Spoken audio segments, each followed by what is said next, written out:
Okay, Ustaz. Okey, boleh? Boleh. Senyum sikit. Tunggu tangan. Okey. Okey lah. Okey, Ustaz boleh on lah. Boleh mula. Okey. Assalamualaikum warahmatullahi wabarakatuh. Alhamdulillahirabbil alamin. Wassalatu wassalamu ala asyrafil anbiya'i wal mursalin wa ala alihi wa sahbihi ajma'in. Qala Allah ta'ala fil Qur'anil Karim, qala rabbi syrah li sadri wa yassir li amri wahlul 'uqdatam min lisani yafqahu qawli. Wala haula wala quwwata illa billahil aliyyil azim. Yang dihormati abang bakak kita selaku penganjur majlis ilmu pada malam ni melalui medium audio kuliah. Tuan-tuan dan puan-puan para penonton yang dirahmati Allah Subhanahu wa taala. Alhamdulillah, pertama dan selamanya bersyukur kita kepada Allah Subhanahu wa taala kerana masih lagi memanjangkan umur kita, di mana pada malam ni malam yang ke-17 bulan yang ke-11 dalam Islam, Zulqaidah 1442 Hijrah. Allah Subhanahu wa taala masih lagi memanjangkan umur kita serta memberi kita hidayah dan taufik untuk sama-sama kita terus menerus mengabdikan diri kepada Allah Subhanahu wa taala. Jadi alhamdulillah, walaupun sekarang kita berada dalam keadaan untuk memutuskan rantaian virus COVID-19, maka kita jangan lupa, jangan kita memutuskan hubungan kita dengan Allah Subhanahu wa taala. Jadi walaupun di Masjid Surau kuliah-kuliah ditangguhkan, kita dapat juga mengaji ataupun menuntut ilmu melalui media sosial ni, melalui live Facebook. Alhamdulillah. Cuma kita berharaplah dalam masa yang terdekat ni ada SOP yang terbaru lah untuk pengimarahan masjid dan juga surau. InsyaAllah sama-sama kita doa. Jadi pada malam ni insyaAllah kita nak berkongsi satu tajuk, tajuk yang poster abang-abu kita buat tu, iaitu tajuk dia siapa teman setia. Siapa teman setia. Jadi hadis ni, dia satu hadis ni iaitu dalam kitab 40 hadis penawar hati, susunan Syekh Fahmi Zanzam, ataupun disebut sebagai Abu Ali Al-Banjari An-Nadwi. Jadi hadis yang kedua dia bertajuk siapa teman setia. Bukan hanya segenggam setia. Yang tu lagu Rahmat. Rahmat Eka Matra. Ada kan lagu Rahmat. Rahmat Eka Matra. Hanya segenggam setia. Di sini ni ialah siapa teman setia. Sebab tu bila sebut tentang teman, teman-teman ni kadang-kadang boleh membawa kepada kita rapat. Kadang-kadang boleh jadi jauh. Kadang-kadang hak jauh boleh jadi dekat. Hak betul-betul yang boleh jadi teman setia kita ni siapa dia? Yang betul-betul boleh jadi teman setia kita siapa dia? Jadi berdasarkan hadis yang kedua ni, di dalam kitab 40 hadis penawar hati, maka tajuk hadis ni iaitulah yang kita sedia maklum, siapa teman setia. Disebut di sini an Anasin radhiyallahu anhu anna nabiyya sallallahu alaihi wasallam qala yatba'ul mayyita thalathatun ahluhu wa maluhu wa amaluhu fayarji'u ithnani wa yabqa wahidun yarji'u ahluhu wa maluhu wa yabqa amaluhu. Muttafaqun alaih. Rawahu Bukhari wa Muslim lah. Baik. Jadi arti dia daripada Anas bin Malik radhiyallahu anhu. Rasulullah sallallahu alaihi wasallam bersabda, ada 3 macam yang akan menghantarkan jenazah ketika dibawa ke perkuburan, iaitu keluarganya, hartanya dan amalannya. 2 di antaranya akan kembali dan yang satu lagi akan tetap tinggal menyertainya. Keluarga dan hartanya akan kembali, sedangkan amalannya akan tetap setia bersamanya. Baik. Jadi hadis ini berkaitan tentang saat ataupun waktu ketika orang menghantar kita ke tanah perkuburan. Ya inilah waktu kematian kita. Waktu kematian kita. Di mana ada 3 golongan yang akan menghantar kita ke tanah perkuburan, iaitu yang pertamanya ahluhu, keluarganya, wa maluhu, yakni harta dia, wa amaluhu, yakni amalan dia. Fayarji'u thnani, 2 akan balik. 2 akan balik maknanya tak tunggu. Wa yabqa wahidun, yang tinggal hanyalah 1 sahaja. Iaitu apa dia? Yarji'u ahluhu wa maluhu. Yang balik ni ialah keluarga. Kemudian harta. Wa yabqa amaluhu, yang kekal ni ialah amalan dia saja. Amalan individu tu masing-masing yang membawa kepada kekal. Tu dari segi maksud matan hadis yang kita baca.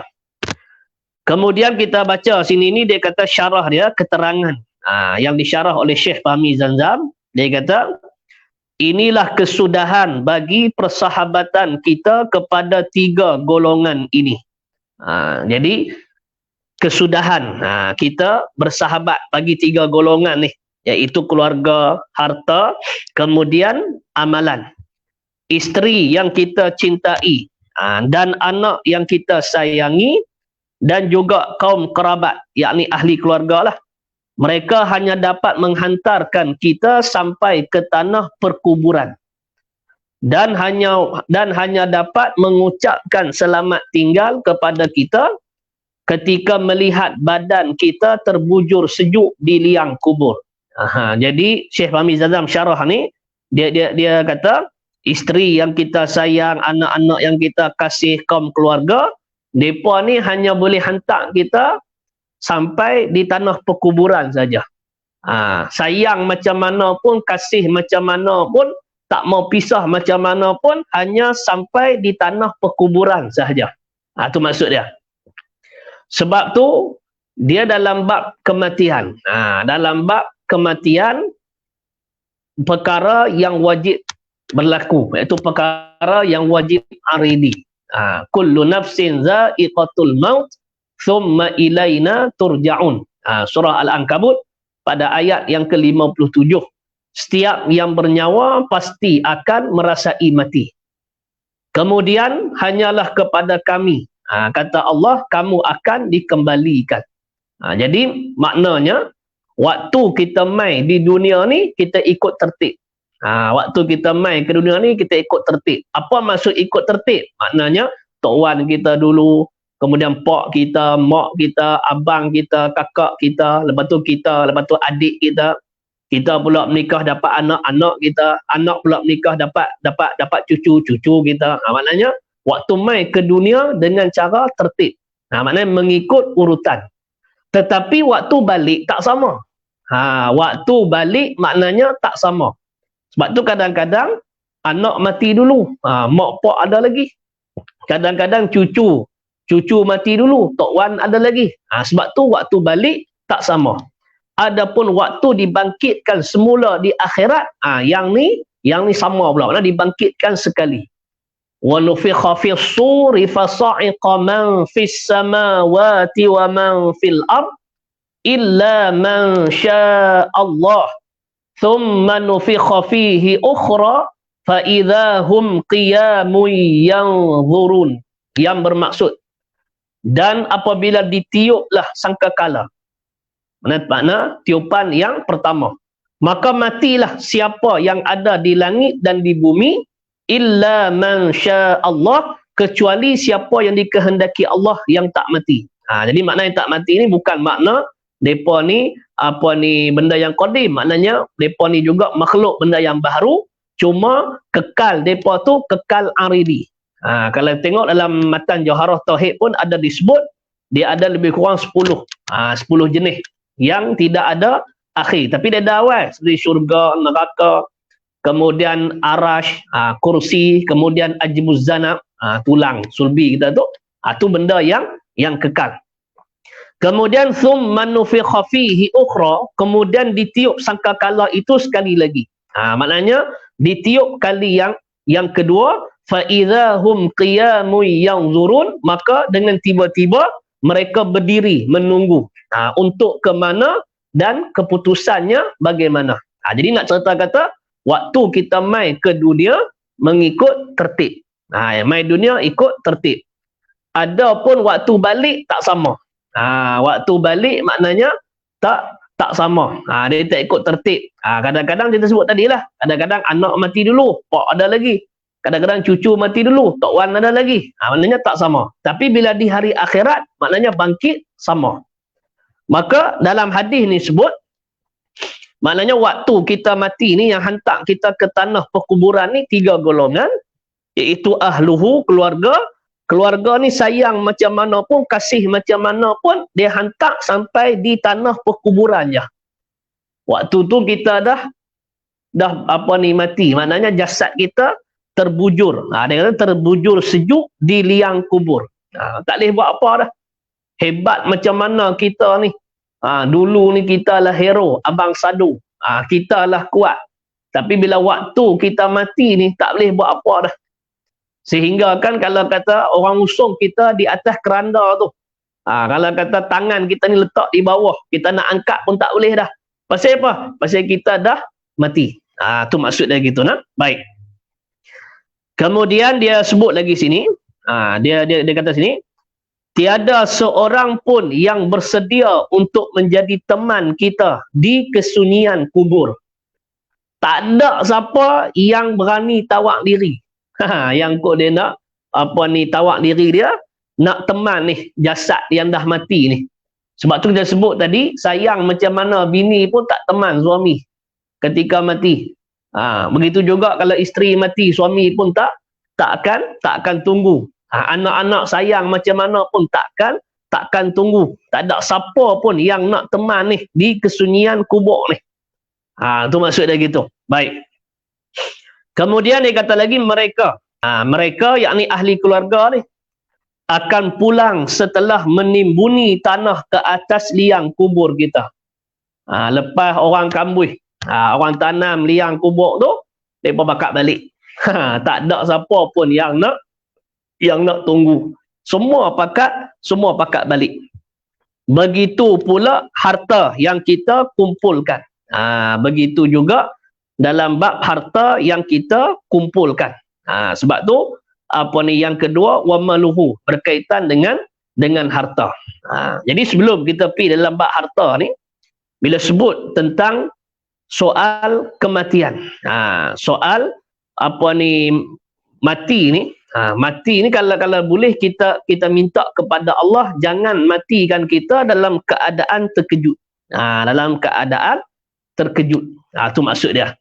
Sebab tu di antaranya ada disebut di dalam satu hadis Nabi berkaitan tentang doa yang Nabi SAW sering berdoa kepada Allah Subhanahu wa ta'ala. Apa dia doa dia? Allahumma inni a'udzubika minal hadmi.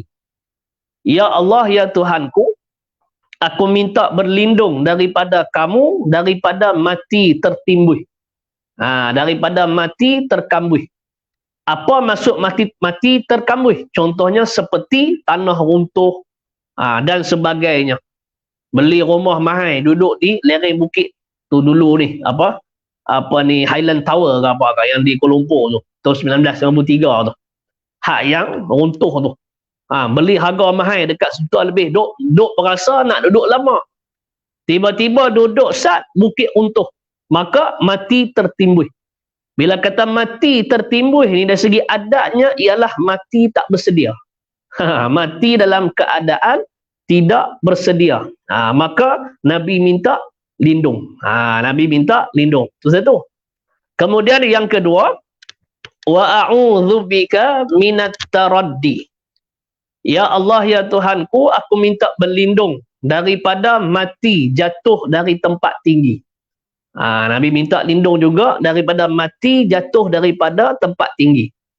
Apa maksud mati daripada jatuh tempat tinggi? Seperti jatuh bangunan, jatuh pokok dan sebagainya. Kita tengok hari ni maknanya dalam suasana perintah kawalan pergerakan, wallahu a'lam lah betul tak betul, dalam WhatsApp pada hak yang terjun daripada bangunan, yang tu saja bunuh diri. Saja bunuh diri. Dia terjun daripada flat tingkat berapa tu, terjun ke bawah.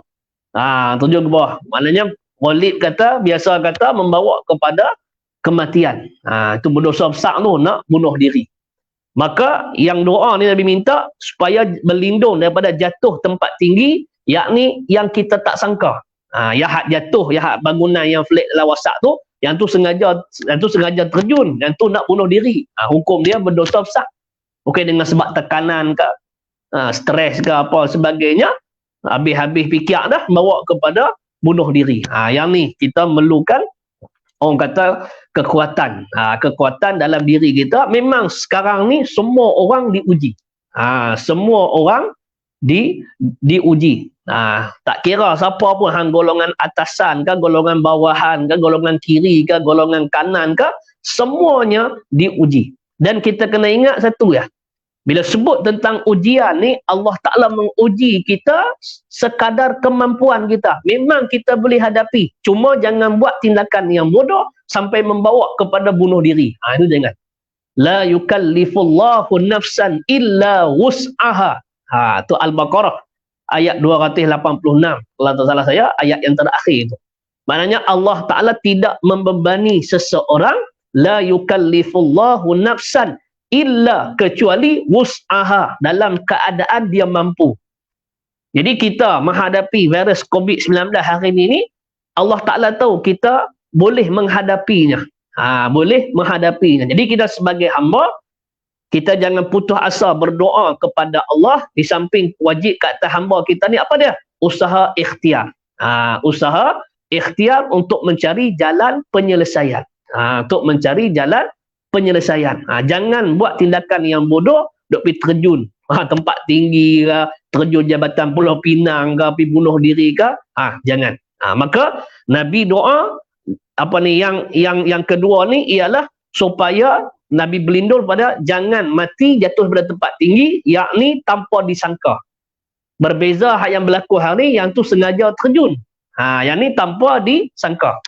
Contohnya apa? Contohnya seperti jatuh bangunan, jatuh pokok dan sebagainya. Kemudian kalau nak mudah faham lagi, kita ambil satu contoh, kita pergi bercuti di Pulau Langkawi. Ni bukan masa PKP lah. Masa PKP lagi dia pasaman, tak boleh lah. Kita pergi bercuti di Pulau Langkawi, kita naik cable car. Kita naik cable car, iaitu di Bukit Mak Cincang. Kita naik cable car di Bukit Mak Cincang.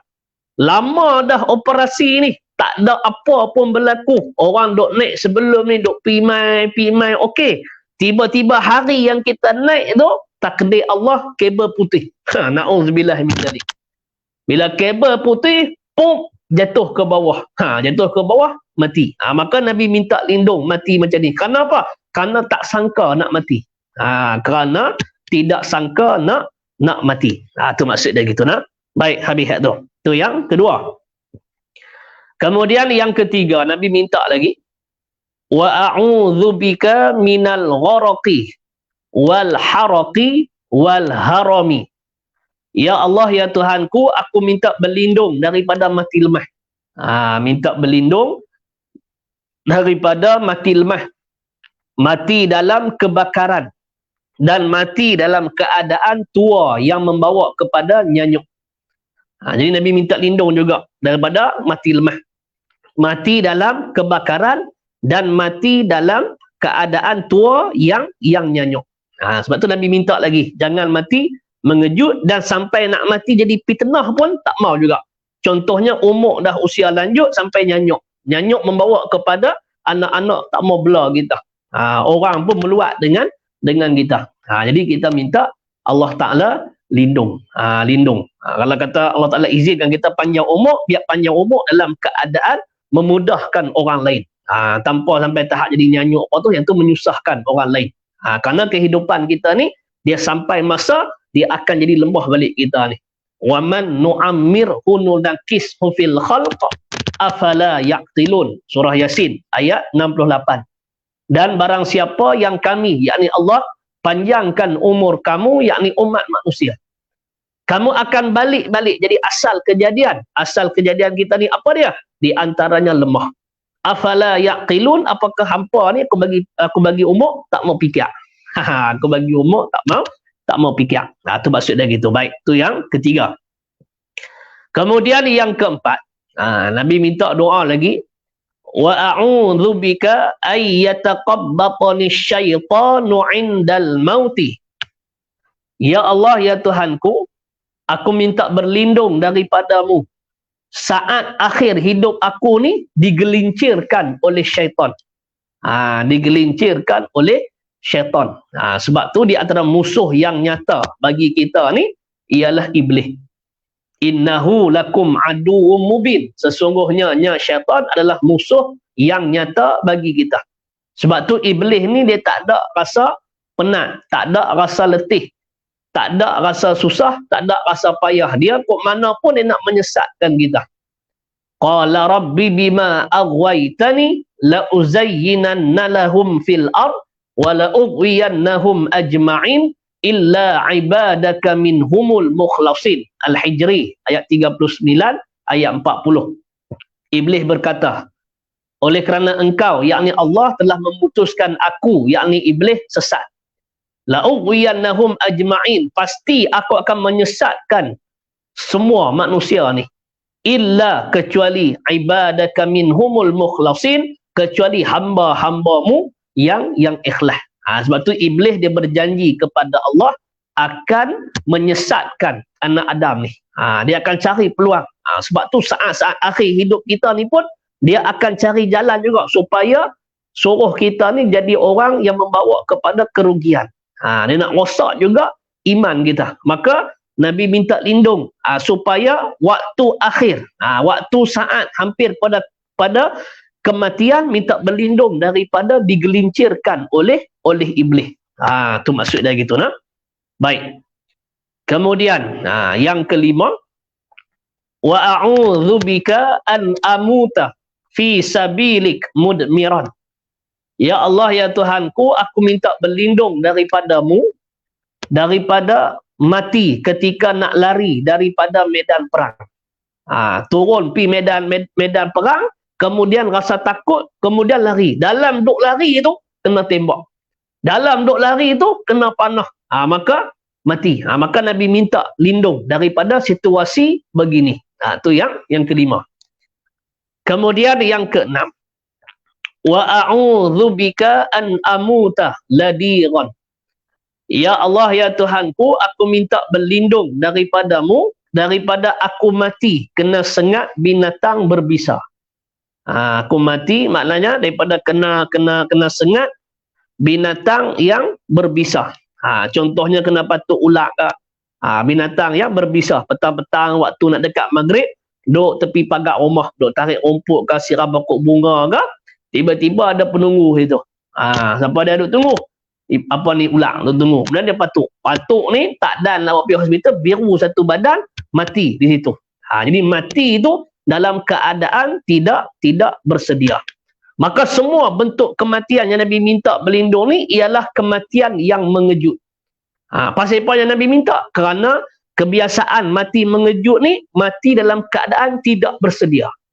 Mati dalam keadaan tidak bersedia. Tu maksud dia gitu, nah. Baik. Jadi berbalik kepada syarahan hadis kita ni yang tajuk siapa teman setia ni. Maknanya yang pertama tadi Syekh Fahmi dia dah syarah dah. Keluarga sayang macam mana pun, kasih macam mana pun tak tunggu. Tak tunggu. Dia bawa kepada balik. Dia tak tunggu. Tak ada siapa yang sudi tawak diri. Sudi tawak diri ke dengan secara sukarela. Nak duduk sekali mayat tu. Nak duduk sekali mayat tu. Nak tunggu di atas ke? Tak ada. Mana tak ada. Dia akan balik. Tu maksud dia gitu. Baik, habis tu. Kemudian dia sambung lagi, dia sebut sini, dia kata, begitu pula harta yang kita kumpulkan dengan membanting tulang. Maknanya harta yang kita kumpulkan dengan membanting tulang, maknanya dengan bersusah payah dan memeras keringat, bahkan terkadang dengan mempertaruhkan nyawa. Semuanya akan kita tinggalkan. Semuanya akan kita tinggalkan untuk ahli waris. Sebab tu dalam bab harta juga kita duk bersusah payah ni. Susah payah cari harta kadang-kadang sehingga membawa kepada ancaman terhadap nyawa. Terhadap nyawa ni. Kenapa? Kerana nak kepada harta ni. Apabila sampai waktu kita mati, semua harta tu kita tinggalkan. Kita tinggalkan kepada siapa? Kita tinggalkan kepada ahli waris kita. Tinggalkan kepada ahli waris kita. Melainkan orang yang bijak lah, dia menggunakan kelebihan harta ni, menggunakan lebih harta ni untuk mencari keredaan Allah. Untuk mencari keredaan Allah Subhanahu wa ta'ala. Yang tu tak apa, yang tu bawa kepada kekal. Bawa kepada kekal. Itu maksud dia gitu. Baik. Kemudian dia sebut lagi, mereka yang mempusakai dan menikmatinya, ini menikmati harta tu, sedangkan kita yang akan ditanya dari mana harta itu diperolehi dan ke mana dibelanjakan. Jadi dalam bab harta ni yang menghantar kita ke tanah perkuburan ni, kita tinggal kepada ahli waris, mereka lah yang akan mempusakai dan juga menikmati harta yang kita tinggalkan. Sedangkan kita ni yang duduk dalam kubur ni akan ditanya daripada mana harta tu dapat, kemudian ke mana kita belanja. Kita dapat harta tu jalan macam mana. Kalau kata dapat dengan cara yang elok, alhamdulillah. Tengok pula belanja ke mana pula. Pergi belanja tu ke mana pula. Kalau belanja pada tempat yang bawa kepada lara, maka kita dipertanggungjawabkan. Kalau kita dapat dah hasil daripada yang haram, hasil daripada yang tidak elok, maka kita dipertanggungjawabkan. Adapun ahli waris yang ketika tu masih hidup, mereka seronok dengan harta kita. Mereka seronok dengan harta kita. Sebab tu dia Islam bukannya tak benarkan kita kaya. Kaya tak ada masalah. Sahabat-sahabat Nabi yang dijamin syurga banyak yang kaya-kaya. Tapi kaya tu hendaklah yang membawa kepada mendapat redha Allah. Mendapat redha Allah Subhanahu wa ta'ala. Kaya kita ni boleh membawa kepada tolong orang. Kita boleh bantu orang. Tambah ni zaman lah ni. Ni tengah duk banyak orang susah ni. Kalau kata kita diberi kelebihan harta, maka waktu ni lah kita nak guna kelebihan yang ada pada kita tu, kita bantu orang lain yang mengalami kesusahan. Bantu orang lain yang mengalami kesusahan. Itu maksud dia. Tetapi dalam bab ni sekiranya tidak dapat taufik daripada Allah, walaupun harta banyak, duit berlambak, belum tentu dia boleh infak, belum tentu dia boleh sedekah, belum tentu lagi dia boleh bagi. Itu maksud dia gitu. Baik, habis tu. Kemudian dia sebut lagi, orang yang bijak ialah orang yang mempunyai rancangan bagi negeri akhiratnya. Jadi orang yang bijak ni ialah orang yang mempunyai perancangan untuk negeri akhirat. Sebab dunia ni hanya satu persinggahan sahaja. Tu lagu ni juga, Eka Matra juga tu. Rahmat Eka Matra juga. Hanya satu persinggahan. Dunia ni hanya satu persinggahan saja. Maka kata ulama'nya, ad-dunya mazra'atul akhirah. Dunia ni merupakan jambatan. Jambatan untuk ke akhirat. Untuk ke akhirat. Jadi dia syarah sini, dia kata Orang yang bijak ialah orang yang mempunyai rancangan. Rancangan bagi negeri akhiratnya. Kerana bagi kita orang yang beriman, di antara 6 rukun iman yang wajib kita imani, salah satunya ialah percaya kepada hari kiamat. Ataupun percaya kepada hari akhirat. Dunia yang kita duduk ni bersifat sementara saja. Sampai masa akan dibinasakan dunia ni. Ataupun dimatikan kita dulu. Mana benda ni pasti akan datang. Pasti akan. Benda yang wajib aridi. Soal kematian, soal kiamat. Kemudian kita dibangkitkan semula di negeri akhirat. Maka di negeri akhirat tu membawa kepada kekal. Maka orang yang bijak, dia akan memikirkan kehidupan selepas mati dah. Allazi khalaqal mauta wal hayata liyabluwakum ayyukum ahsanu amala. Surah Al-Mulk ayat yang kedua. Iaitu Allah Ta'ala menjadikan mati. Kemudian hidup. Kemudian Allah Ta'ala hikmah dia nak melihat di antara kamu ni, ayyukum ahsanu amala. Siapakah yang lebih baik amalannya. Siapakah yang lebih baik amalannya. Itu maksud dia gitu. Baik. Kemudian dia sebut lagi, dan bersedia menghadapi kematian sebelum tiba saatnya. Bersedia menghadapi kematian sebelum tiba saatnya. Jadi sebelum datang kematian pada diri kita ni, kita dah bersiap sedia. Kita dah bersiap sedia. Sebab tu kejayaan bagi seseorang manusia ni terletak pada agama dia. Adapun kejayaan bagi ikan ni terletak dalam air. Terletak dalam air. Itu kejayaan bagi ikan. Kejayaan bagi kita manusia ni ialah terletak pada agama. Terletak pada agama. Hang hebatlah macam mana pun, apa dari segi pekerjaan ke apa sebagainya, last sekali hang akan cari agama juga. Last sekali hang akan cari agama juga. Contohnya apa? Saya ada teringat satu pesanan. Satu pesanan. Dia ni arwah dah, meninggal dah. Dia bekas tu imam lah. Bekas tu imam. Sebelum dia mati tu. Sebelum dia mati, dia pesan dekat bini dia. Dia pesan dekat bini dia. Dia kata, dia kata, lepas aku mati ni, aurat jaga. Dia kata, aurat jaga. Kalau kata aku mati ni, aurat jaga. Jangan duk apa, sidai baju, tudung, tak pakai apa, jangan. Maksudnya gitu. Kemudian dia kata, anak-anak semua mereka cukup dah, alhamdulillah dah. Anak-anak mereka semua cukup dah. Ada seorang engineer, seorang ustazah. Lepas tu dia kata lagi perkataan yang dia kata ni. Dia kata, kalau kata satu orang tu dia kerja dunia ni hebat, doktor ke, lawyer ke, engineer ke, lepas dia pencen, dia tak berkisah lah soal doktor dan soal engineer dia. Lepas dia pencen tu, apa yang kekal tu? Maknanya semayang. Semayang tu tetap. Semayang tu tetap. Apa guna kalau kata jadi engineer tapi jadi imam pun tak boleh. Semayang pun tak reti. Kenapa? Kerana lepas pencen dia tak peduli dah soal kerja dia tu.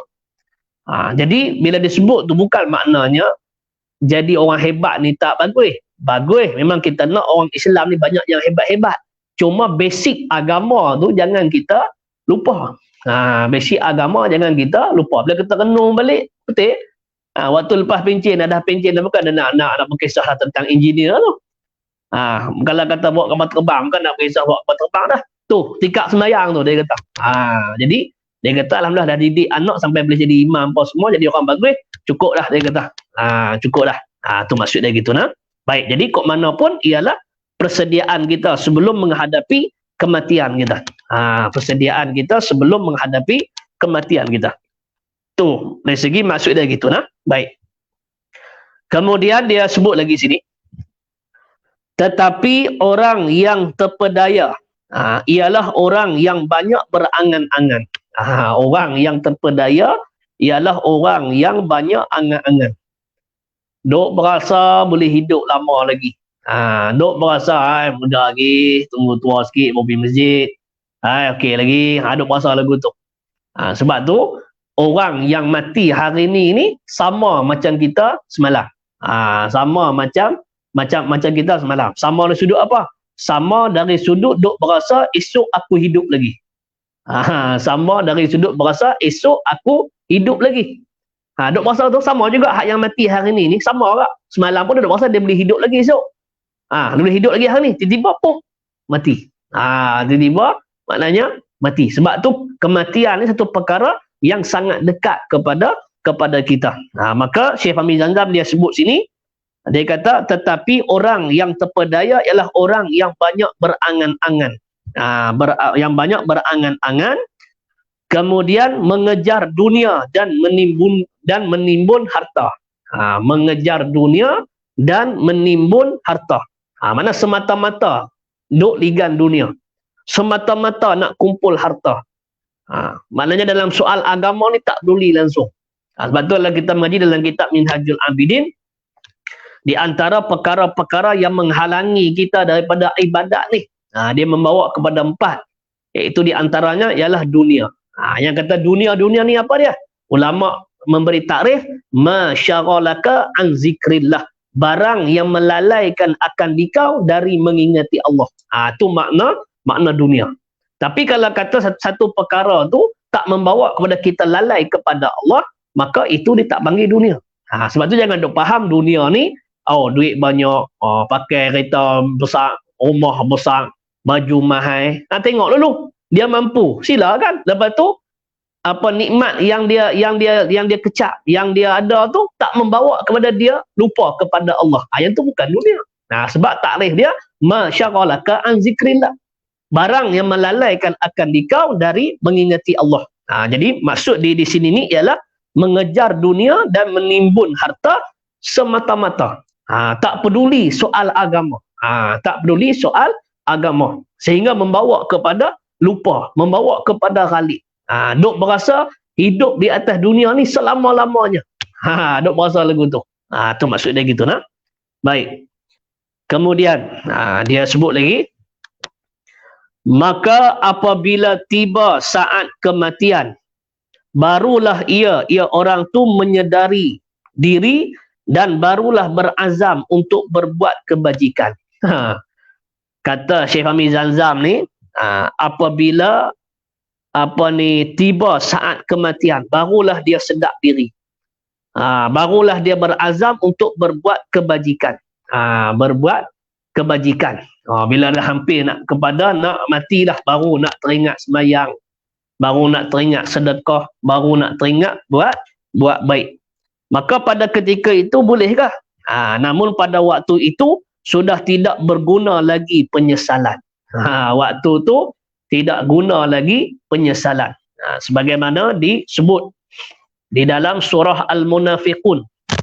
Dalam surah Al-Munafiqun ke ataupun surah Jumaat.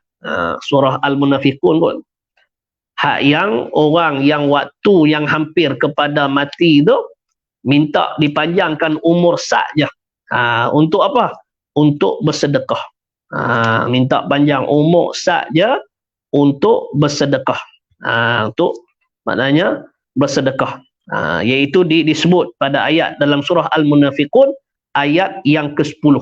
Ayat yang ke-10, wa anfiqu mimma razaqnakum min qabli an ya'tiya ahadakumul maut fayaqula rabbi laula akhartani ila ajalin qarib fa asaddaqa wa akum minas salihin.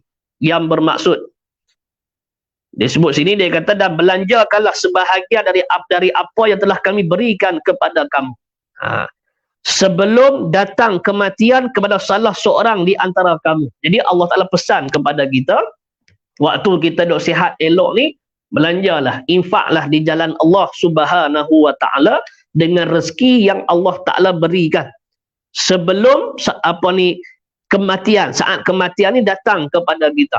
Lalu pada ketika itu, fayaqula rabbi laula akhartani ila ajalin qarib. Maka salah seorang di antara kamu lalu mereka berkata, ya Tuhanku, mengapakah engkau tidak menangguhkan kematianku sampai waktu yang dekat? Minta panjang umur saja. Kalau boleh 5 minit pun jadi ya. Pasal apa? Fa asaddaqa wa akum minas salihin. Maka aku nak bersedekah, mudah-mudahan aku termasuk dalam golongan orang-orang yang soleh. Minta izin nak sedekah. Waktu sihat, waktu duduk berlari, derah, berjalan laju, kedekut, baik. Tak mau nak sedekah. Padahal duit ada. Padahal duit ada. Orang tengah susah, tak mau bantu, tak mau tolong. Bila mai saat kematian ni, nak hampir kepada mati, dia kata, ya Allah, panjang start boleh tak? Tak apalah, tak boleh sejam pun, setengah jam pun jadilah. Tak boleh setengah jam, 15 minit pun jadi. Tak boleh 15 minit, 5 minit pun jadi. Pasal apa? Nak sedekah. Supaya termasuk dalam golongan orang-orang yang soleh. Kemudian Allah Ta'ala jawab apa? وَلَنْ يُؤَخِّرَ اللَّهُ نَفْسًا إِذَا جَاءَ أَجَلُهَا وَاللَّهُ خَبِيرٌ بِمَا تَعْمَلُونَ. Dan Allah sekali-kali tidak akan menangguhkan kematian seseorang apabila datang waktu kematian. Allah Ta'ala kata, tak ada. Sampai masa aku tak tangguh dah. Tak tangguh dah. Dan Allah Maha mengetahui apa yang kamu kerjakan. Itu dalam surah Al-Munafiqun ayat 10 dan ayat yang ke-11. Maknanya ayat yang terakhir. Itu maksud dia. Sebab tu dia sebut sini, namun pada waktu itu sudah tidak berguna lagi penyesalan.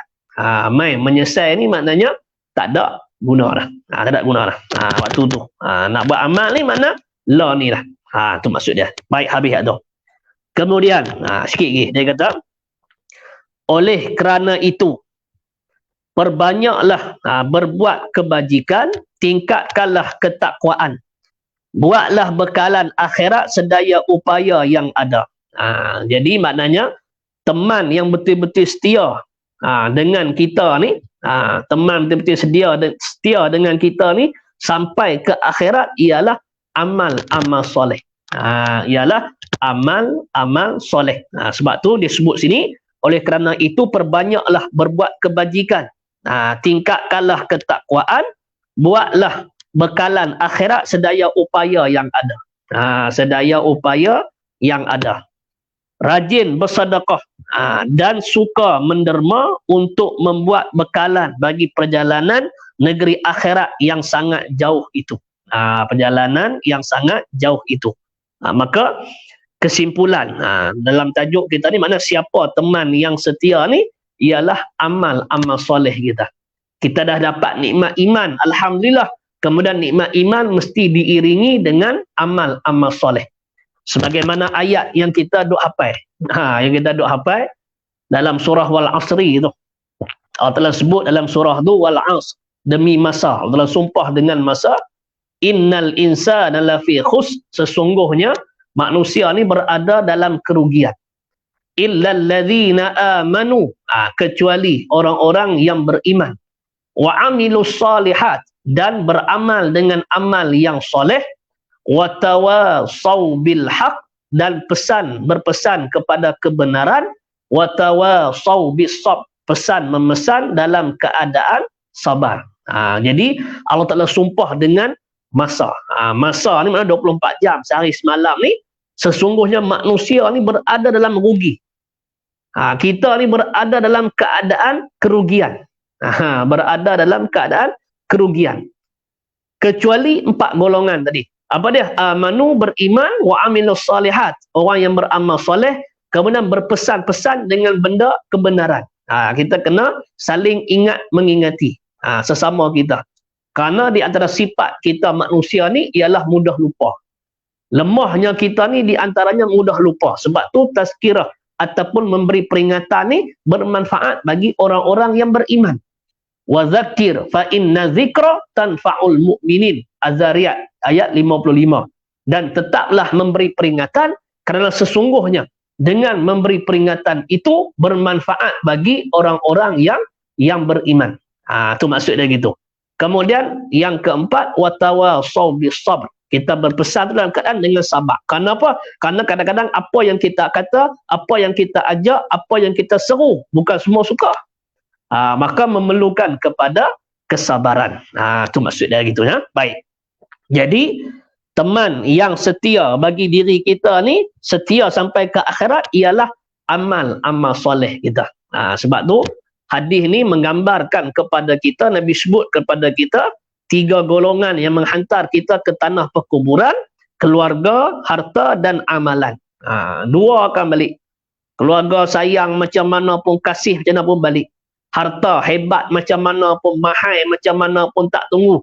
Balik. Kemudian apa ni yang hak tunggu ni apa dah? Wa yabqa wahidun, iaitulah amal kita, amaluhu. Amal kita lah yang setia menemani kita sampai ke akhirat. Kita kalau susah di dunia ni ada juga kawan, ada juga keluarga. Ada juga keluarga boleh minta tolong dan sebagainya. Tapi kalau susah di akhirat ni bagaimana? Siapa yang nak bantu kita? Yang nak bantu kita di antaranya ialah amal soleh kita. Sebab tu kita sekarang ni berada di hujung, di akhir zaman dah. Hujung akhir zaman dah. Kemudian umur kita pun pelan meningkat dah. Umur kita pun pelan meningkat dah, hampir kepada kematian dah. Maka segera kita berbuat amal, di samping kita bertaubat kepada Allah, kemudian kita perbanyakkan amal-amal soleh, membawakan diri kita ni dekat kepada Allah. Sebab tu apa yang ada pada kita ni semuanya akan binasa, semuanya akan lenyap. Ma indakum yanfadu wa ma indallahi baqa. An-Nahli 96. Dan apa yang ada di sisi kamu ni semuanya akan habis, semuanya akan binasa. Wa ma indallahi baqa, dan apa yang ada di sisi Allah yang itulah yang kekal. Jadi kelebihan yang ada pada kita ni dari sudut harta, dari sudut tenaga, dari sudut ilmu dan sebagainya, kita convert, kita tukar jadi pahala. Maka yang itulah kekal, yang akan menemani kita sampai ke akhirat. Jadi cukuplah sekadar tu. Dah kuapa tu lebih cukuplah sekadar tu perkongsian kita pada malam ni. Jadi terima kasihlah kepada Abang Abu kita atas jemputan bersama dengan beliau pada malam ni. Jadi saya ni Cak Yan saya ni Cak Yan sekadar beri tazkirah lah, sama-sama lah kita saling ingat mengingati. Jadi terima kasihlah atas jemputan. Jadi insya-Allah lah kita sama-sama doa lah supaya virus COVID-19 ni berlalu pergi, kemudian kita dapat mengimarah masjid, surau dan mengimarah kuliah-kuliah ilmu yang diadakan. Yang diadakan. Sebab tu hari ni yang kita kena uji apa semua ni, di antara hikmah dia ialah Allah Ta'ala nak kita ni kembali kepada Allah. Allah Ta'ala nak kita ni kembali balik kepada Allah Subhanahu wa Ta'ala. Sebagaimana disebut dalam surah As-Sajdah ayat 21.